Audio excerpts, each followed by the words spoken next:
né? Já não há tanta dificuldade assim. É como a gente começa num trabalho novo, primeiro dia é terrível. Primeiro dia, né, Tibana? Primeiro dia é terrível, acho que para todos. Você não conhece ninguém, né? Você não sabe como que o chefe é, se é bom, se é ruim, se grita, se fala baixo, se fala alto.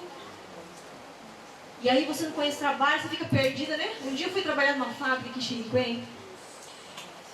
A gente fala fábrica de latinha. Mexia com alumínio, essas coisas, né? Lá também.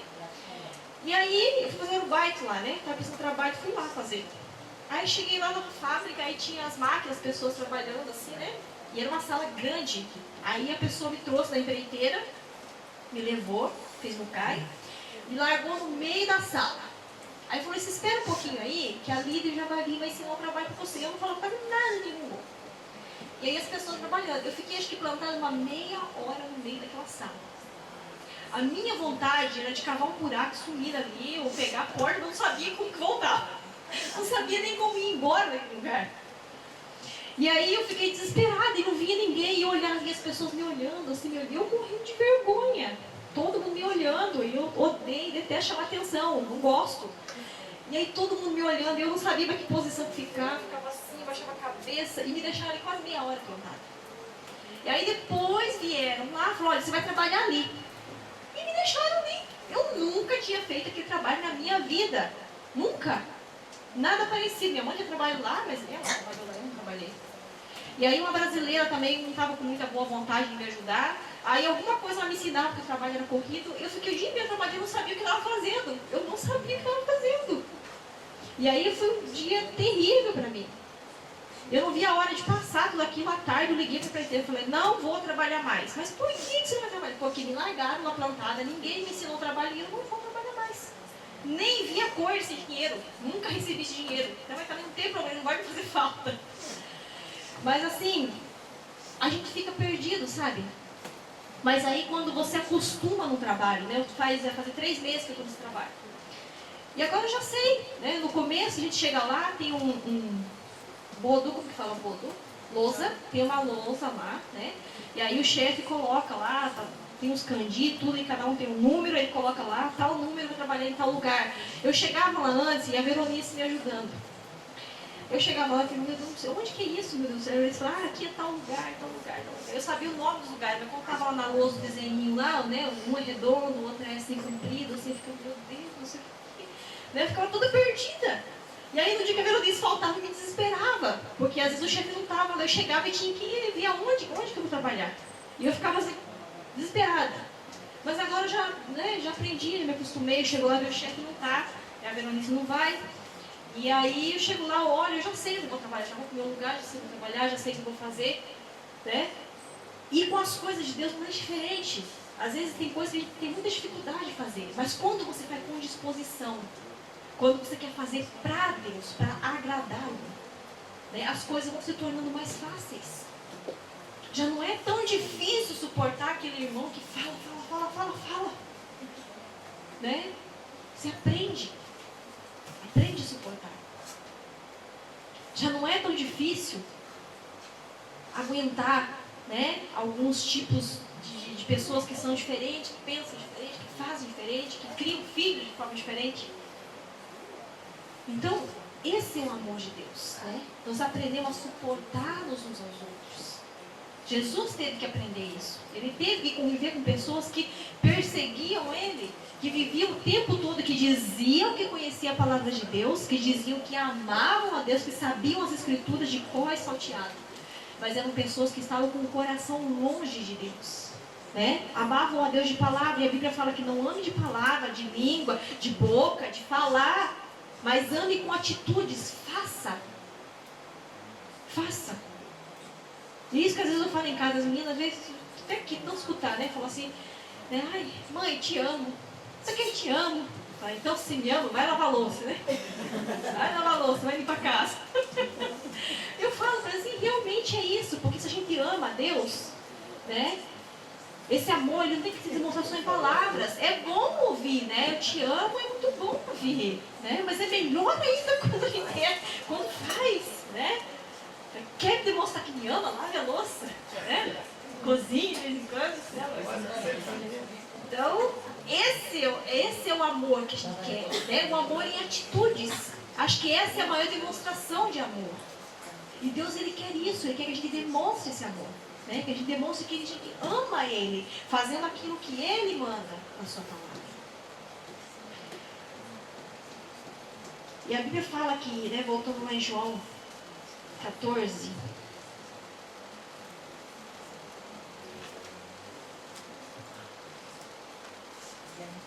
14:21 fala assim: aquele que tem os meus mandamentos e os guarda, este é o que me ama. E aquele que me ama será amado de meu Pai. E eu o amarei e me manifestarei a ele. E aí Judas, né, não Iscariotes, perguntou, né, Senhor, por que o Senhor vai se manifestar a nós e não ao mundo?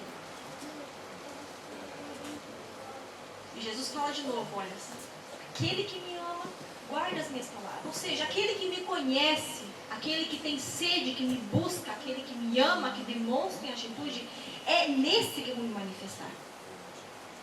Então, é em essas pessoas que Deus quer se manifestar. Deus quer manifestar o poder dele. Aquilo que ele tem para nós vai ser manifestado. Ele vai fazer morada em nós a partir do momento que nós começamos a demonstrar esse amor em atitudes. À medida que esse amor vai crescendo diante de Deus. E aquele discípulo, eu não tinha entendido o que Jesus tinha falado. É por quê, né? Tipo, não sei que ele deve ter pensado. Deus, então o Senhor está sendo egoísta. Por que o Senhor não vai se manifestar a nós e não ao mundo? Né? O que ele não tinha entendido, olha, eu me manifesto àquele que me ama. Aquele que guarda, que faz o que eu mando fazer. É esse que eu quero me manifestar. É nesse que eu encontro morada. Eu não marquei aqui, mas primeira de Coríntios. Olha como essa coisa de amar a Deus de todo o coração é sério. E a gente tem que meditar nisso, tem que pensar nisso. 2 Coríntios 16, 22. Eu achei, na hora que o Oswaldo foi ler Coríntios, eu achei esse versículo. Primeira ou segunda? Primeira de Coríntios 16, 22. Se alguém achar, pode ler. 1 de Coríntios 16, 22. El que no amare al Señor Jesucristo sea anatema. El Señor bien. Então Paulo, ele fala que se alguém não ama, né, o Senhor Jesus, seja maldito. Seja maldito. Então, se nós não temos esse amor dentro do nosso coração, né, se nós não guardamos aquilo que a palavra de Deus fala para a gente guardar, se a gente não faz aquilo que a palavra fala para a gente fazer, então, como que Deus ele não vai se manifestar em nossas vidas? Ainda a Bíblia fala assim, se não amar Jesus, vai ser maldito. Então, são palavras fortes. São palavras muito fortes. Se você for começar a pensar, mas será que eu amo tanto a Deus assim? Será que meu amor chega tanto? E uma das coisas que a gente tem que fazer para chegar a esse amor é aprender a conhecer a Deus. Ter sede de conhecer a Deus. Sabe, procurar saber o que Deus pensa sobre isso. Sabe, às vezes as meninas ficam bravas comigo, que elas começam a conversar alguma coisa. Eu falo assim, então, a Bíblia fala assim, Deus fala assim, mãe, de novo, Deus. Mas tudo tem que ser Deus na nossa vida. Em todas as coisas, todos os assuntos que a gente for conversar, alguma coisa que conversar, você lembra, será que Deus se agrada disso? O que Deus pensa sobre isso? Né? O que a Bíblia fala sobre isso? Por isso que quando a gente fala em qualquer assunto, você fala, né, ou vem na mente, ou vem, às vezes, não tem como conversar com uma pessoa que não entende daquilo, mas quando vem alguma coisa, algum assunto, alguma coisa, você lembra o que Deus pensa sobre isso, né? O que Deus acha disso? O que está escrito na palavra dele? E a partir desse momento que a gente começa a conhecer, que começa a surgir esse amor, esse temor, né? Quando dois casais se conhecem, um casal se conhece, primeiro vem aquela fase, né, daquela paixão, né? E depois vem a fase de conhecer. E o amor, realmente o verdadeiro amor, ele surge com o tempo, né? Ele vai crescendo à medida que você vai conhecendo, à medida que você vai tendo intimidade, relacionamento. E não tem como você ter um relacionamento relacionamento com a pessoa, não tem como você ter amor pela pessoa se você não se relaciona, se você não conhece, se você não sabe do que a pessoa gosta, do que não gosta, né?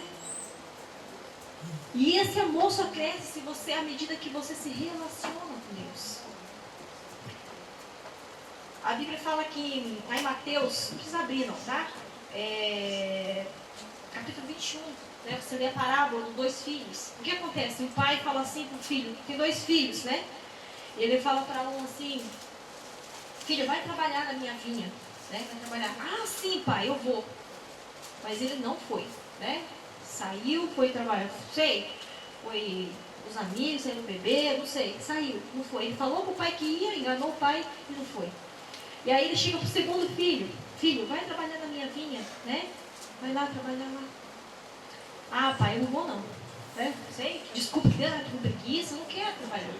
Mas depois ele se arrependeu por amor, ao qual ele se arrependeu e foi. E Jesus ele pergunta, qual desses que amou mais o pai? Qual desses que obedeceu? O segundo. E às vezes nós somos assim, por isso que eu estou falando que às vezes não é de imediato que a gente vai fazer as coisas com todo amor, com todo carinho. E às vezes nos custa fazer as coisas, né? Às vezes é difícil fazer, é difícil você dobrar o seu joelho e orar. É difícil você ler a palavra de Deus todos os dias, arrumar um tempo para isso. É difícil você amar seu irmão que é tão diferente de você.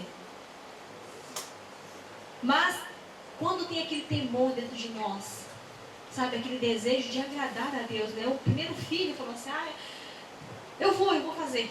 Saiu e foi para outro lugar. Né? Não pensou nas consequências, não pensou que o pai poderia se preocupar talvez com ele, porque ele não estava lá no lugar que o pai pediu para ele ir.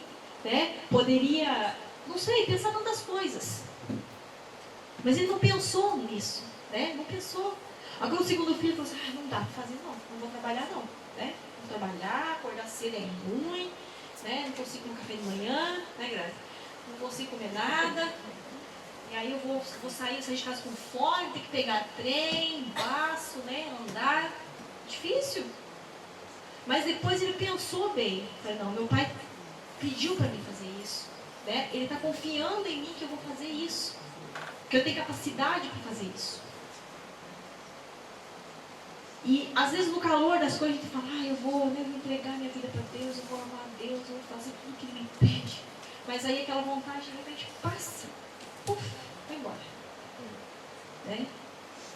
A gente conhece muitas pessoas no Brasil, que quando vinham para Deus, né, conheciam a Deus, e você via aquele primeiro amor, aquela vontade de fazer tudo, né?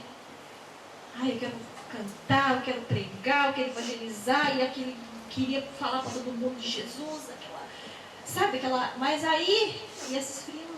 E aí quando se esfriava, você via, estava lá onde? Estava lá na igreja mais.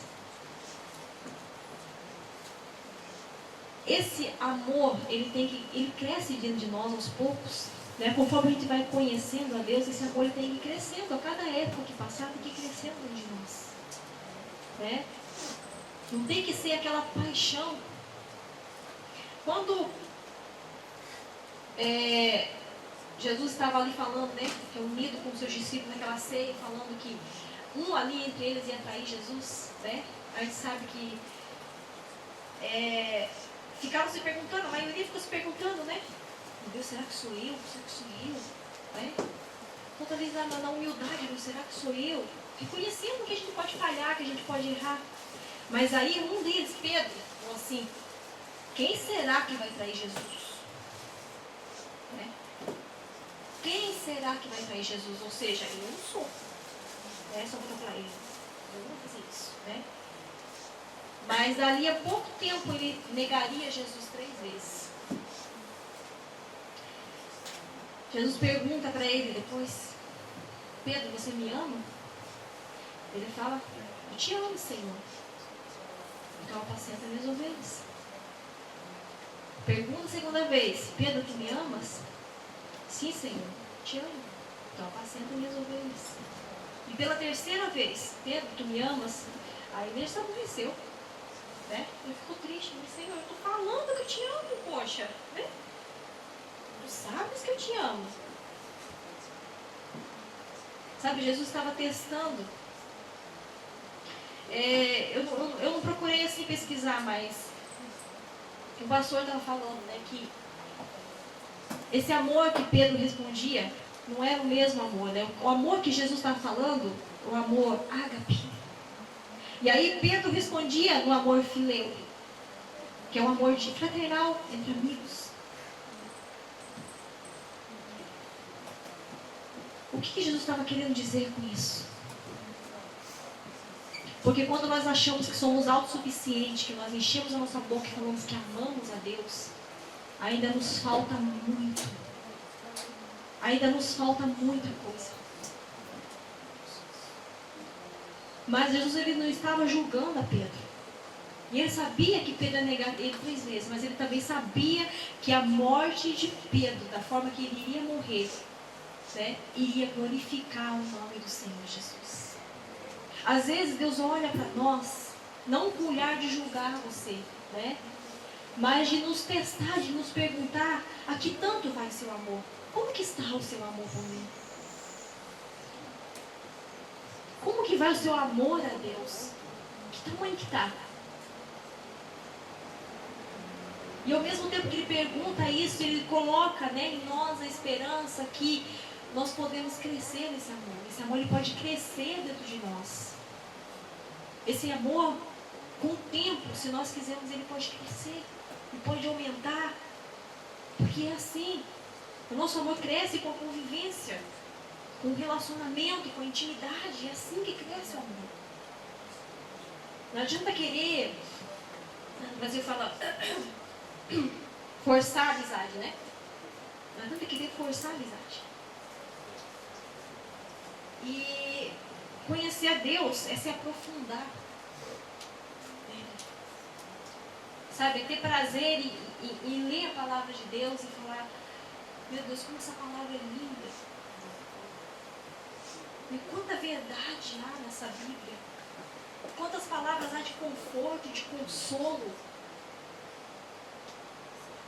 É ter o desejo de escutar a palavra de Deus, é ter o desejo de fazer algo para Deus. Esse é o verdadeiro amor. É esse o amor que Deus fala que é de todo o coração, de todo o entendimento, com todas as tuas forças. Porque Ele saberia que não seria fácil para nós amar. E é por isso que a Bíblia fala que buscar primeiro o reino de Deus. Quando Ele fala de todo o coração, de todo o entendimento, de todas as nossas forças, em todas as áreas da nossa vida. Deus, Ele não aceita o segundo lugar em nossas vidas. Deus, Ele não quer o segundo lugar na sua vida, Ele quer o primeiro. Porque Ele deu o único filho dele para morrer numa cruz. Ele derramou o que Ele tinha de melhor sobre as nossas vidas. Nós não merecíamos. Como pecadores, sujos, nós não merecíamos esse amor. Mas Ele derramou todo o amor que Ele tinha sobre nós. Você me falou isso: você teria coragem de entregar o seu filho para uma pessoa que rouba, que mata, que estupra, que faz tanto mal para outras pessoas? Eu não teria coragem. Não entregaria. Por mais que o filho seja ruim, seja mal, você não entregaria seu filho. Jamais. Mas Ele olhou para nós com tanto amor. E entregou o único filho dele por amor a mim e por amor a você. Então, não venha diante de Deus com interesse, achar que Deus tem que te abençoar, porque você senta aqui bonitinho na igreja, você canta, você ouve a palavra. Não! Por mais atitude de bondade, que a minha Bíblia fala isso, por mais atitude de bondade que você tem ainda como um trapo de imundícia. Sabe o que é isso, trapo de imundícia? Era um pano que as mulheres usavam naquela época quando estavam nos seus dias. Isso é sujo, isso é nada. Então, não fique achando que você é alguma coisa, que nós somos alguma coisa, porque não somos nada. E por mais que você faça, ainda não vai chegar, sabe, nem perto. Mas sabe o que Deus quer de mim, de você? Que esse amor, que você permita que esse amor cresça dentro de você. Sabe, que você deixe esse amor, ele dar frutos dentro de você. Pedro, quando ele falou que amava o Senhor, Jesus tinha entendido que ele ainda não estava pronto para dar a vida por ele. Ele tinha falado, nossa, se necessário eu dou a minha vida por ti. Ele não estava pronto. E às vezes a gente fala isso, né? Deus, aconteceu uma coisa, eu estou pronto para dar a vida. Né? Mas ele sabia, né, que com o tempo, com a convivência, com a experiência que Pedro ia ter, ele iria dar a vida. E Jesus falou, né, na morte que ele ia morrer. Seria uma morte que seria para glorificar a Deus. Né? Conta a história que na Bíblia não tem esse relato, mas que Pedro, ele foi morto crucificado, mas ele não se achou digno, então pediu para colocar no altar, porque não se sentiu digno. E aí, nessa época, Pedro tinha entendido o que era amar a Deus de verdade. Não só de palavra, mas de atitude.